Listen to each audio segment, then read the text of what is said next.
Assalamualaikum, kembali lagi. Sekarang kita bahas review Persija versus Persebaya.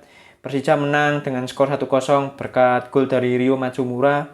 Secara permainan sebenarnya sebelum pemain Persebaya mendapatkan kartu merah yaitu Catur.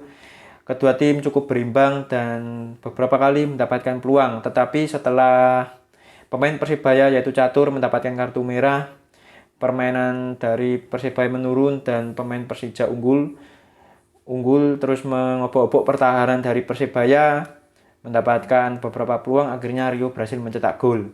Dan dari permainan dari Persija sangat bagus, terutama di babak pertama. Ada beberapa pemain Persija yang bermain menonjol kalau menurut saya, seperti Rio Matsumura, Witan walaupun di posisi wingback, tetapi dia bermain bagus. Posisi aslinya kan winger, dan dia bisa di posisi wingback. Ini juga sudah kemajuan bagi Witan secara permainan dari dia.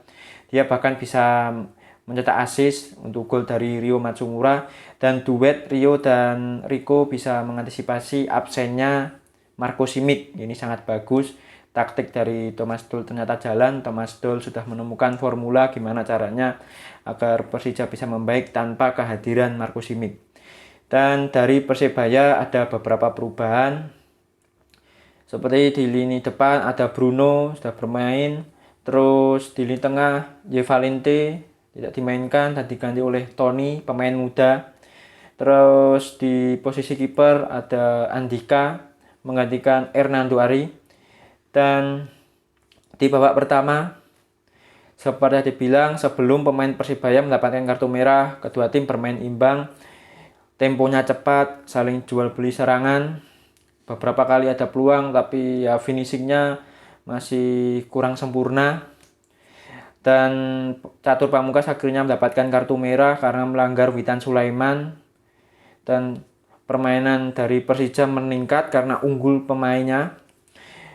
Mengobok-obok pertahanan dari Persija, mendapatkan beberapa peluang, akhirnya Rio berhasil mencetak gol, menerima umpan dari Witan Sulaiman, dan proses golnya sangat bagus kalau menurut saya. Kerjasama antar pemain, yaitu yang dimulai dari Abimanyu, terus Witan tahu kalau posisi Rio kosong dan enak, akhirnya mengumpan ke Rio, dan Rio placingnya sangat bagus, tidak kencang tetapi sangat terarah. Dan di babak kedua, Persebaya secara permainan sangat meningkat dan Persija menurun temponya. Persebaya beberapa kali merepotkan pertahanan Persija, mendapatkan beberapa peluang, tetapi Persebaya tidak berhasil memanfaatkan peluang yang ada. Walaupun Persebaya kalah dari segi jumlah pemain, tetapi Persebaya bisa merepotkan Persija. Kalau seandainya finishing bisa diperbaiki, bisa saja situasinya berubah.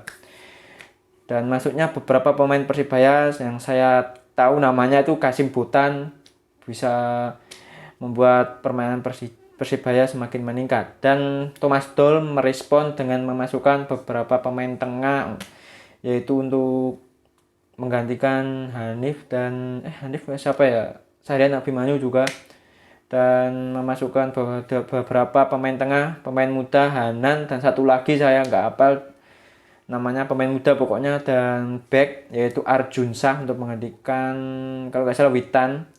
Setelah mereka masuk, permainan Persija meningkat, mereka bisa menguasai lini tengah lagi setelah pemain tersebut masuk. Ini menunjukkan bahwa Thomas Doll ini pelatih kaya taktik. Ketika taktiknya tidak jalan, langsung memasukkan beberapa pemain dan akhirnya bisa menguasai lagi. Ini kalau menurut saya kaya taktik. Tapi Persibaya walaupun gitu mereka tetap melawan, memberikan perlawanan. Fighting spirit dari para pemain Persibaya sangat bagus sekali. Ya tapi sayang sekali Persibaya nggak bisa memanfaatkan peluang. Dan Persija di akhir babak kedua mendapatkan beberapa peluang. Ada dari Rico, dari Hanan, terus dari Aji Saka kalau nggak salah namanya, pemain muda Persija, striker. Tapi beberapa peluang tersebut tidak berhasil dicetak gol oleh para pemain Persija, dan skornya tetap sama yaitu 1-0, Persija menang. Dari Persebaya harus memperbaiki dari segi finishing.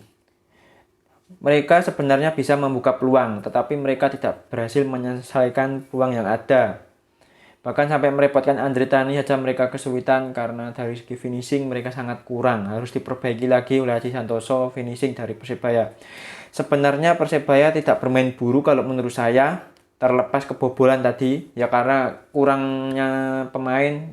Kan setelah itu kan ada pemain cedera, kok cedera apa? Gara-gara pemain Persebaya itu kartu merah. Sebenarnya Persebaya juga bermain bagus dan Persija sudah bermain bagus. Mereka bisa bermain tanpa Markus Simic dan berhasil mencetak gol yang sangat luar biasa kalau menurut saya prosesnya. Ya, sampai di sini saja. Kalau ada salah-salah kata mohon dimaafkan. Saya akhiri. Assalamualaikum.